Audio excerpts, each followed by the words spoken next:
the concept of the pharaoh itself remained remarkably consistent throughout those 3,000 years. They presented themselves as being divinely born of the gods, but of course they were human, and being the intermediaries between the gods and people on earth, between the divine and the human. Hi, I'm Olivia Cummings, and on this podcast I'd like to introduce you to the people who inspire me in my life and work as a jeweller, designer, and the founder of Cleopatras Bling. The monumental travelling exhibition Pharaoh is a landmark in the collected display of treasures from ancient Egypt. Currently on view at the National Gallery of Victoria in partnership with the British Museum through more than 500 objects, including towering sculptures, statues that graced ancient temples, coffins, and of course jewellery, it immerses visitors in the world of the ancient pharaohs. I sat down with Amanda Dunsmore, Senior Curator, International Decorative Arts and Antiquities at NGV. She has curated numerous major exhibitions on design history. An expert in Egyptology, she herself lived in Egypt, working there as a ceramics specialist. Cleopatras Bling acknowledges the Wurundjeri people as the traditional custodians of the country where we work and their continuing connections to land, waters and culture. We pay our respects to their elders and all Kulin Nations people, past, present and future. Thank you for being with us today for the Cleopatras Bling podcast, Amanda. Thank you, Olivia. It's a pleasure to be here. Everyone at Cleopatras Bling loved the exhibition. Congratulations. Oh, thank you. So we wanted to ask you how you came into the world of antiquities and about your time spent in Egypt working on the ground, particularly with ceramics. Oh, I've just had a fascination with ancient Egypt since a young child, like so many people. And when I went to university at Monash, they didn't teach Egyptology, which I didn't realise at the time. I was so naive, but I think I started in studying ancient Greece and Rome, and in my second year, lo and behold, they introduced a course on ancient Egypt, and it just, I guess, things went from there. So I studied it at university, and I had the opportunity to go on a dig, but it ended up being the beginning of many years working in Egypt on an annual basis, which I guess for me, when I went, I had a taste of working on all different aspects of this excavation project, which was fantastic, and I loved all of it. But for me, the light just went on working with ceramics, and that's really unusual. Most people actually have no interest whatsoever in ceramics, which is a shame because it's the one material that you're going to find on a site. You might not find anything else, but you're guaranteed of finding lots of ceramics, lots of pottery, broken pottery. So for me, I just really enjoyed working with that material.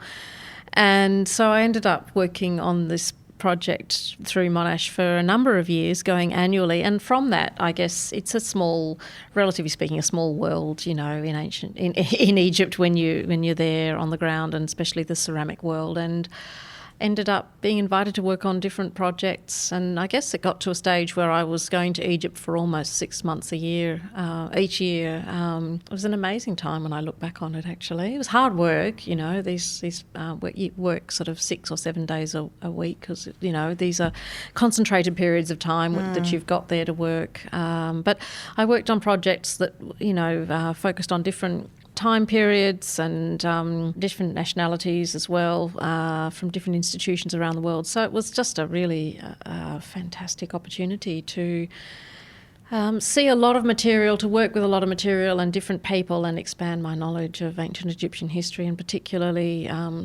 ceramic history, and just how much ceramics can tell us about ancient Egyptian culture.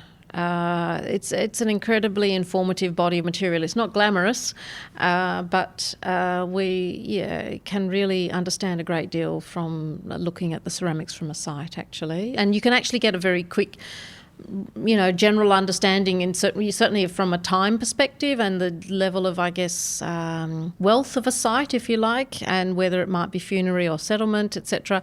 You can get some, a very quick initial understanding through the ceramic body that, you might not be able to get necessarily by excavating a trench somewhere over several weeks or something. So it's a very informative class of material. So why is it that you find so much ceramics on a site? Is it because there was so much, or it stands the test of time? Yeah, both. Exactly that. Yeah, ceramic vessels were used throughout Egyptian history. Well, when I say throughout, I mean, I guess we see the ceramic record emerging, I guess, during the pre-dynastic period, so around 5000 BCE, 7,000 years ago or so. But that comes from an earlier Saharan tradition as well, but more from a nomadic culture. But we see that beginning of Egyptian society, so when communities were beginning to settle more permanently around the water sources, so you get concentrations of material culture, and ceramics were in use from the beginning in that sense, and continued right through, and continue of course today. So and they were cheap forms of vessels and containers. So it's a cheap material, I should say, to produce such everyday vessels. So there's a lot of it. And the pigment survived, which I find exactly incredible. Yes. Although having said that, not a lot of Egyptian ceramics over the course of Egyptian history, not a lot of it is actually decorated. Really? No, yeah, it's very plain and pretty boring actually, a lot of it. I mean, the forms change, and the finesse, of course, the fineness or the roughness, of course, changes, and the scale. But there are only particular periods really there's one period in particular during the New Kingdom where things are more elaborately decorated, shall we say, but otherwise most ancient Egyptian pottery is undecorated. Oh, I didn't know that. Yeah, my image of it was like the turquoise glaze. No, that's faience, which is not really what we would class as ceramic as such. Yeah, no, they weren't glazed as such, they were slipped, which is a different sort of surface coating, to a glaze. Amazing. Yes. So obviously when we talk about Egyptian pharaohs, we're talking about an incredibly long period of time, which I think is often lost on us. It is. How long it is. It's hard to conceive of. Yeah. Yes. So it might be like people in the future looking back and discussing the British monarchy, for example, whether we're speaking about present-day King Charles or King Henry and the empire over which they reign. Yes. Can you give us a sense of the time span which the exhibition covers? Mm-hmm. Well, it covers all of Pharaonic history, which is roughly 3,000 years, from 3000 BCE down to 30 BCE when the Romans conquered Egypt. I suppose what the pharaohs from this period, what did they have in common across the whole 3,000 years? Yes, that's interesting. Yeah, because there is such a level of continuity in many ways. In other ways not, of course, because it is such a vast span of time that we're talking. The concept of the pharaoh itself remained remarkably consistent throughout those 3,000 years. They presented themselves as being divinely born of the gods, but of course they were human, and being the intermediaries between the gods and people on earth, between the divine and the human.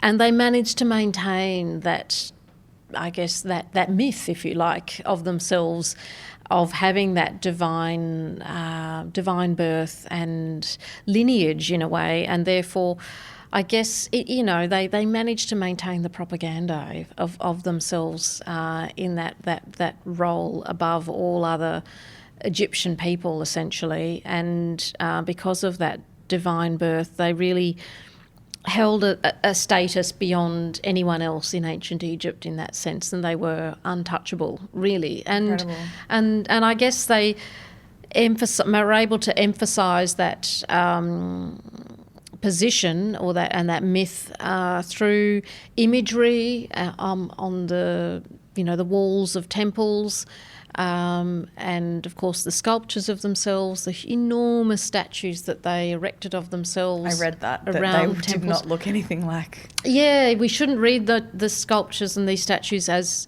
portraits as such. Of course, there are differences between them, whether they reflect any sort of change in, or they reflect any individuality of the people. The pharaohs, we don't really know, but essentially they are images of propaganda. They are what these pharaohs wanted us to know about them, how they wanted to be perceived and understood by the ancient Egyptians, and that consistency of imagery and of the myth of their all-powerfulness as the leader of the country that oversaw the whole country from where the river flows out into the Mediterranean, right down to the first cataract, which was seen as the ancient border of Egypt. Yeah, they really managed to. Well, there were periods of, having just said that, there were periods of political breakdown where they didn't always manage to, pharaohs didn't always manage to maintain that unity of rule. They did, when that instability was overcome and later pharaohs actually then came to the throne again and were able to unify the country. That's what became the norm again, essentially. So they would just reinforce again that sort of that understanding of the pharaoh being all powerful, and they were always victorious in war, regardless of whether they were or not. Whether Egypt, we knew obviously it's clear that Egypt was not always victorious in battle at different times, but the narrative that has come down, the official narrative is always, that Egypt was utterly victorious, always, Egypt was never defeated, So there's an awful lot of propaganda that comes from ancient Egypt, and, I think that's a lot of what we see in collections around the world and of course, therefore, in exhibitions. So that, most of the works that are in this exhibition at the National Gallery of Victoria at the moment are works of propaganda. Because they're from that elite royal level at the end of the day. There are moments in the exhibition where we get glimpses into that sort of more complex, messier reality, if you like, but the majority of works present a certain narrative and image, if you like. So interesting, because even when you see, documentaries that are sort of, like I watched this one recently about Moses, and it seems to me that it was quite a spiritual or ritualistic community in ancient Egypt around the time of like the Israelites and Moses. Right. Does that come through, or do you think it really is about sort of magic used as sort of a power tool and more like propaganda? Or do you think there was religious, they were spiritual... deeply superstitious people, yes. And I think there was, in everyday life, beliefs that involved many gods, were just a integral part of ancient Egyptian life, really. Yeah, they held complex religious beliefs, I guess, if you like, that involved many, many gods. And to us, trying to understand it from our perspective today, and from the sort of the piecemeal record that we have at times, there are a lot of contradictions in there that don't make a lot of sense. But to the Egyptians, it wasn't contradictory at all. They quite happily sort of over time built on their belief systems, even if they appeared to be contradictory to us in that sense. They happily adopted more different, beliefs along the way. And so, so very superstitious. Yes. How were pharaohs tied to the religion and mythology of ancient Egypt, particularly Osiris? So Osiris was the god of the underworld, so sort of really, I guess, related to the afterlife. Egypt was believed to have been ruled by the gods before humans evolved. Horus was the last ruling god of Egypt before the first human king. So Horus was seen to be the father of Egyptian kings, if you like, on earth. When the king died, they assimilated with the god Osiris, Horus's father, and became divine at that point. So they took on a divine status once they had died and assimilated with the god Osiris in the afterlife, essentially. You hear about complex, Horus. Yes. It is complex. You hear about Horus a lot, I think, yes. And the Eye of Horus. So I guess all of these divine figures have corresponding symbolism. That's right, yes. Could you tell us a little bit about the symbols that we encounter in the exhibition? Not in general, but just some of the prominent symbols that you've got. Throughout this particular exhibition, because we are focusing on Pharaoh and the role of the Pharaoh in ancient Egyptian society, we look at their royal regalia and the symbols that they wore and that they carried. how they were represented symbolically. So in that, and I mentioned earlier about the consistency of imagery of the king throughout pharaonic history, and that's one aspect I think which is really interesting, where the earliest object in the exhibition, which is in the first room of the show, is a tiny ivory label. And it dates to the first dynasty, which is extraordinary that it survives even. So it's about 5,000 years old. So that's amazing in itself. But my point is that it is decorated with an image of a king, King Den, and he's in a very recognisable, what becomes to us a very recognisable pose, striding forward with his right arm raised, and he's got an enemy in front of him, which he's grasping their hair with or headdress in his left hand, and they're prostrate before him, and he's about to smite this enemy, this pharaoh. And it's an image of the Egyptian pharaoh that continues from that point onwards through the next 3,000 years of Egyptian history. So it's I guess that consistency of representation of the king in this dominant posture, smiting an enemy, is one of those images that remarkably continues for the next 3,000 years as a symbol of kingship, if you like. And we see him wearing a particular headdress as well, even at the beginning here in this first dynasty representation. There he has the uraeus on his forehead, and the uraeus was the rearing cobra, which was a symbol of protection for the pharaoh, so always placed on the forehead. And he's wearing a kilt, and he also has a bull's tail, which you can see runs down the back of one of his legs as well, which is another symbol of kingship. Bull's tail? Yes. Yeah, wow. I know, it's interesting. Yes. They're often quite subtly represented, but and they're not always there in later periods. Yeah, but they are. Yeah, it is. There's at least 3 images in the exhibition of different kings that have this representation of a bull's tail. So maybe we'll I'll look at definitely them. look out for that. Yeah. So there's those aspects.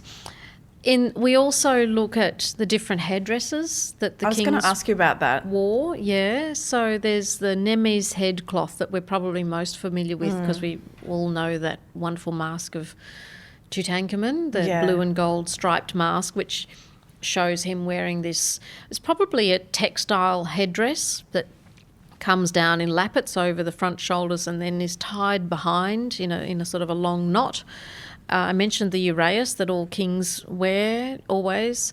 But anyway, other crowns they wear, other headdresses are the crowns of Upper and Lower Egypt, the white crown and the red crown, and these are symbolic of the 2 regions of Egypt, so the Delta region and then the Nile Valley that goes from the base of the Delta down to the first cataract. And these are these 2 regions of Egypt essentially that the king rules over all in that sense, and then there are 2 crowns that represent these regions, and sometimes you see kings just wearing one crown or the other, but there are other times when they're wearing both crowns, the double crown of Upper and Lower Egypt. There's also a so-called blue crown that they wore, was apparently covered in gold discs, so that must have been pretty specky to have seen. Heavy. We don't know what they're made of. It was possibly made of textile in some way. They're very odd-shaped things, these crowns that the ancient Egyptians wore. They're very different, particular, very unique shapes. Anyway, crowns. They also carried the crook and the flail, which were symbols of authority and government. But then in terms of other symbols, the cartouche is I guess, a key element to mention in terms of the way royal names were always represented. Well, very early on they were represented in what we call sereks, which were these rectangular forms that actually had the Horus falcon bird at the top as the sort of the divine representation of the king, and it would have the king's name in hieroglyphs within the rectangle.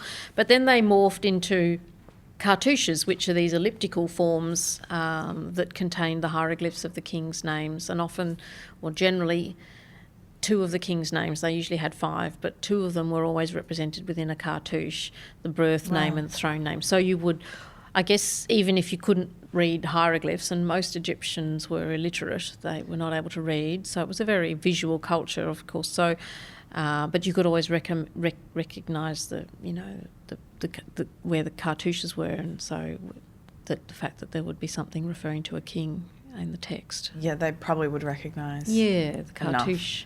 Yes. In terms of what you just mentioned about most of the population being illiterate, what was the official way that they would communicate? Would it be just verbal, or was it, you know, for example, passing on stories? Was it quite visual? Visual, essentially. Like, it would similar be to First Nations people in Australia. Was that quite a common tradition? It would be visual. It would have been visual, yes. Hence why Egyptian temples were adorned. Well, yes, decorated both inside and out on the walls, because Egyptian people were not generally allowed into the temple complexes. They were quite closed buildings, but the temples were decorated on the walls outside, over the walls of the temples outside, and within, you know, on a vast scale, like so. And they were generally decorated with images of the king in some sort of victorious scene, you know, often in battle, you know, victorious in battle or smiting an enemy in some form or another. So in that sense, you know, it's all propaganda once again. Yeah, so very visual in that sense for the Egyptian population in that sense too, I guess. Because I suppose the hieroglyphs are, in a sense, an official language. That's right. Yes. So, yeah, it's interesting. Yes. And then, obviously, being a jewellery designer, I'm fascinated by the jewellery in the exhibition. And I wanted to talk a little bit about, you know, the way that it would cross different classes and how jewellery was worn, for example, from the pharaohs down to the non-elite class. Yes. Can you talk to that a bit? Yeah. Well, everyone wore jewellery in ancient Egypt. It's clear from depictions in different contexts, and also what has survived, obviously, from the archaeological record. We know that men, women, children, gods also, of course, everybody wore jewellery, and it was worn in everyday life, but it was also, of course, used in funerary contexts as well. So different materials obviously denoted, I guess, different levels of status, if you like. Royal jewellery is often made from gold or silver and other precious materials, electrum, semi-precious stones, of course. Electrum's half silver and gold, is that correct? That's right, generally, yes, it's an alloy of silver and gold, exactly. Jewellery was made from a broad range of materials, mainly non-precious. Faience, a lot of jewellery was made from faience. Faience was a material that the Egyptians, I guess, invented in a way, or manufactured, and it's a material that sits somewhere between ceramic and glass. Is it like enamel almost? Sort of. It's got a granular texture to it, though. It was a paste that they were able to mould, and then they fired it and glazed it. And they did glaze it in a range of different colours, but the predominant colour they used was that very bright, fabulous, glorious turquoise colour, which we associate so much with ancient Egypt, of course. They produced a lot of jewellery in faience. It was a much cheaper material. So a lot of people would have worn, I'm sure, faience jewellery in everyday life, and it was bright and colourful, of course, light as well, and they could mould it in a whole range of different forms and designs. But then, of course, even fibres, so textile, natural fibres were used, in weaving necklaces as well. Stone, of course, was also used. The bead, the colour combinations. Yes, aren't they wonderful? The carnelian and amethyst. Oh, yeah. And that's Beautiful. Interesting, the amethyst particularly, because it came from very particular mines that they discovered. Really? Yes, that they obviously just mined and completely just exhausted those mines, and once that so they tend to come from the Middle Kingdom, the amethyst beaded jewellery, and you don't see it from other periods because they obviously just exhausted those mines and never found further mines, and that was it. But some of the carnelian, jasper, aren't they wonderful? They're so beautiful. And I think The lapis lazuli fascinates me too, just because it comes from Afghanistan, which is so far away. Yeah, right? it is. So, and it, you I know, know, the managed to distance that would have been, carried to also the cutting. overland. How did they cut and facet the stones? Is what I wanted to know when I saw the exhibition. Yeah, well, there must have been very. They had sophisticated tools. Yeah, yes. There's one object actually in the jewellery section, and it's a pendant, but it's in the form of a column. I was going to say, and it's got that wonderful gold granulation. Yeah, and it's very, very finely done. Very, very fine balls of gold all over it in patterns.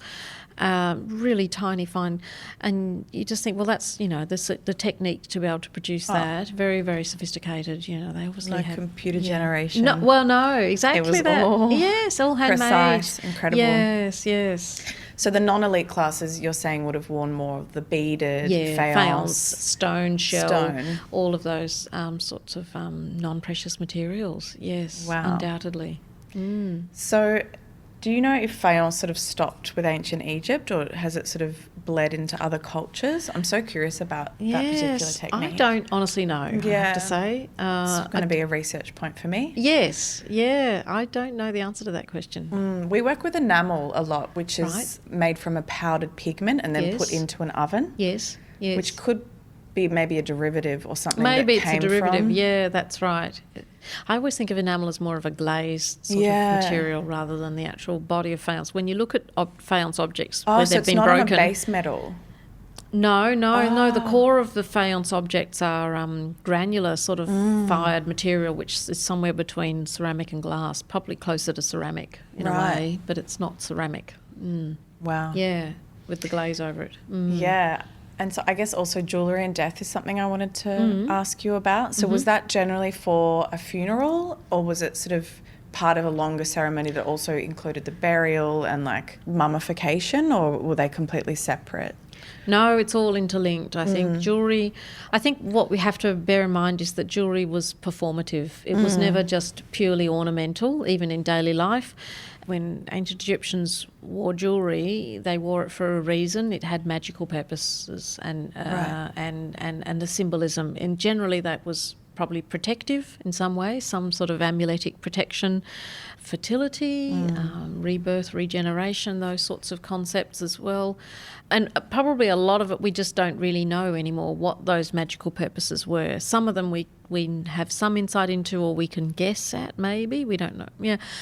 Others we just simply don't know. Other reasons, most of which we don't really know, but we know enough to know that it was performative, not just purely ornamental. And that then, to your question, that relates to jewellery in the afterlife as well, and the sort of the funerary process, if you like. Depending on your position in society, I guess would depend on how much you could afford to be bedecked in jewellery.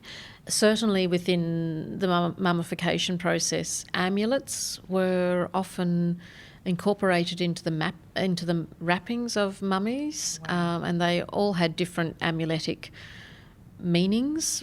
I don't think we necessarily understand all of those meanings. Certainly there's an amulet of 2 fingers, the first 2 fingers, and that's often found, or has been found, in mummies, or identified, if you like, through x-rays of mummies, over the incision point where the internal organs were removed. And then this amulet is found in the wrappings, as I said, over that place where the incision was made. So probably having some sort of healing or, magical sort of protection sort of for that incision. Yeah, so, I mean, that's one instance, if you like, where we do have some insight, I guess, into what that amulet must have represented or meant.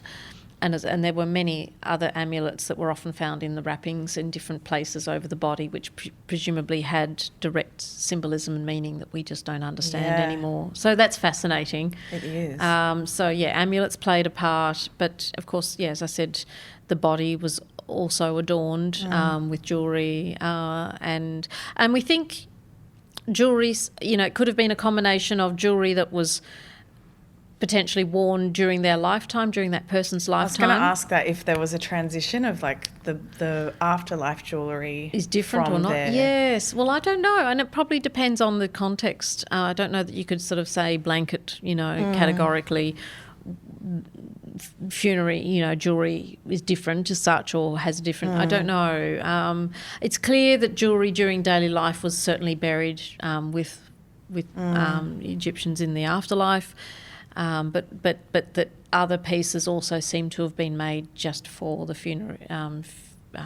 funerary context or as part of the funerary equipment, if you like. Why or what the meaning was behind those, we don't necessarily know. Do you think because of this tradition, a lot of it was preserved so well in terms of what we were able to find thousands of years later because it was buried and sort of under the ground? Yes, all of that. Yes, I think, and a lot of that has to do with the dry conditions of Egypt being a desert country. True. Those sort of environmental conditions mean that we don't have that level of moisture that can often destroy material over time. Things have preserved so well have been preserved very well in those arid conditions, basically dry, stable conditions. That's interesting. I did wonder that, the exhibition. I was like, how has this survived? I know. Well, that's right. I think, there's a lot of organic objects, or relatively speaking, quite a lot of organic material in the exhibition. And, that's really the reason why, because of the dry environment. Yeah, even in the tombs. Yeah. Yeah. And then obviously women's role throughout ancient Egypt. To me, it's a little bit mysterious. Like, it seems to be quite a male culture. Forgive me if that's ignorant, but no. From the pharaohs and the depictions, what was your women's role? Yeah, who knows? It depends, I guess, on what level of society. Yes, exactly, and what period we're talking about as well, and what roles we're talking about. So I guess at a royal level, women seem to have played quite significant roles in some ways, potentially. I say that. Most pharaohs were men, not all. That we know of a handful of women that did rule in their own right as pharaohs, but that's certainly the exception. And where they were regarded as the exception in ancient Egyptian times as well, and often written out of the official record as well, because they were disruptive of what was seen as the way things should be, if you like, from a divine point of view, in inverted commas. Certainly, male pharaohs took wives, and they had a principal wife, who was known as the Great Royal Wife, but they could have had more than one principal wife as well. But they also had multiple other wives, and of course then they had children, and we know more about princesses than we do about princes, interestingly enough. And some princesses actually performed a particular role within the temples. They were known as the divine adoratresses, and it was usually, these roles were held by daughters of the king. And they were both religious and a political role within the temple. We don't really know the detail of what they did, but they were very important roles, and I guess in a way it was a way of actually maintaining that sort of close link between the pharaoh and the temples, if you like, between his own family, if you like, being involved in the administration of the temple. A lot of women certainly worked in temples, we know, and they were probably women of certain levels of society, higher levels of society, if you can say that. And they were generally often either singers or musicians, so they were there to apparently soothe the ears of the gods, if you like, through their music and singing. So I guess there's that sort of royal position. Then women, I guess, at different levels. There's a section in the exhibition that looks at high officials, and that looking at those people that, particularly men, that supported the king in their administration of the country. And there's one work in the show which is a double sculpture of a husband and wife couple from the Old Kingdom, so about 4,500 years ago, which is mind-blowing. Yeah. That you're looking at these people of 4,500 years ago. So it's a beautiful double sculpture of them seated. And he has official titles. He was an official. But she also has a particular title. They both had these titles called Royal Acquaintance, actually. And I think that was quite a standard sort of title. So Egyptologists today don't necessarily place particular sort of emphasis on that as being a particular position as such, because many people seem to have this title as such. But it's interesting that the wife had it as well, in a way. So she wasn't nobody in that sense. And the fact that they are depicted together in a very equal way when you look at the sculpture. They are both the same scale, and they both look straight out at you, and there's a very immediate engagement. No, it's a very interesting sculpture from that sort of, I guess, looking at it from a 21st century perspective of looking at equality or not. It's interesting. That's nice. And obviously there are some pretty strikingly monumental pieces in the exhibition of big scale as well. What's your favourite, if you have one or a couple? Yeah. What are the pieces that speak to you the most or that you're most excited about? Oh, it's so hard to pick something. Yeah. Of the big scale works, particularly? Sure. That room blew me away. Yeah. I think that group of 10 Sekhmet sculptures is just incredibly powerful. That really does quite do it for me in a way. Yeah. They are really, and the seated sculptures, the seated examples of the Sekhmet sculptures, because they're the biggest, in fact, more than the standing ones. They just have a real presence, and yet they have this. It sort of fascinates me because the goddess Sekhmet was a goddess who was believed to bring great wrath and pestilence to the country, and she needed great appeasement. When you look at these sculptures with she has a lioness head and a female body, and the head has that beautiful sort of friendly cat look to it, actually, wild cat lion head, and it's fabulous. It's beautiful. They're beautifully carved pieces. I don't know, they just have a certain sort of pussycat friendliness about them, but she was supposed to be this goddess of great wrath, and she clearly was to the ancient Egyptians, but to us they're just really fabulous, beautiful, engaging sculptures. So actually they're larger than life size, and really I think the other one that does it for me is actually the fist. It's just such a ridiculous scale, It is, it's just sort of bonkers. They love drama. The scale of it, and you think it's about a metre square, and it's just the fist. We know it's from a sculpture of Ramses II. We don't know whether it was seated or standing, but, guaranteed it was with this fist of that scale. This if it was a seated sculpture, it would have been at least 5 to 6 metres. So a standing one would be even more. And it really boggles my mind how they made that. Yeah, that's exactly right. You have to think, even just where they quarried the stone from. I mean, we know the quarries were down in Aswan, but just physically quarrying such a huge piece of stone and then transporting it and getting it in place and carving it just blows your mind, to be honest, yeah. And as I mentioned before, getting it to Australia blows my mind. So everything about that fist that's right, is incredible. And your favourite jewellery piece, if you have one? Oh, yeah, there's too many to pick a favourite, but I would say there's one case in there, so it's not just one object, but it's a case. It's a very poignant case, and it's not the most specky case in the show in that part, but I think it's a very powerful case. It has it's powerful because all of these works in the case came from the burial of a young girl, and they were all found on her body, all of these pieces, and that's the short gold beaded one. I loved those beads. Yes, yeah. And then there were girdles that she wore of different coloured shell and other stone beads, and very sort of striking beads, but long strings of them that were obviously around her waist and around her neck, and then these tiny little bracelets that were on her wrist as well, apparently. But all of these pieces were found on her and on her body. So as an assemblage, it's beautiful and just poignant for the fact that it comes from a young girl and the age of it too. I think it's first intermediate period, which makes it about over 4,000 years old. So, yeah, it's just really, yeah, so that has meaning too, yeah. But anyway, there's just so many amazing works. I actually like, from a manufacturing point of view, there's a case that we have some of the moulds of the faience pieces. So there's the faience objects, and then there's the mould next to it, the clay mould, where, that you can really just see that direct relationship of how these things were made, and that's fascinating to see. It sure is. Yeah. And how long until the exhibition? How much longer does it go for? It's got another 2 months or so to run.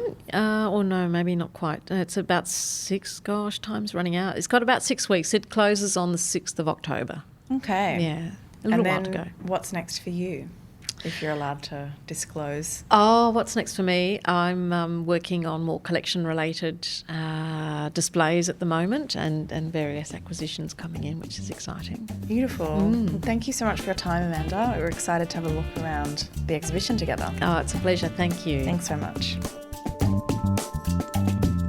This was the Cleopatras Bling podcast with me, Olivia Cummings.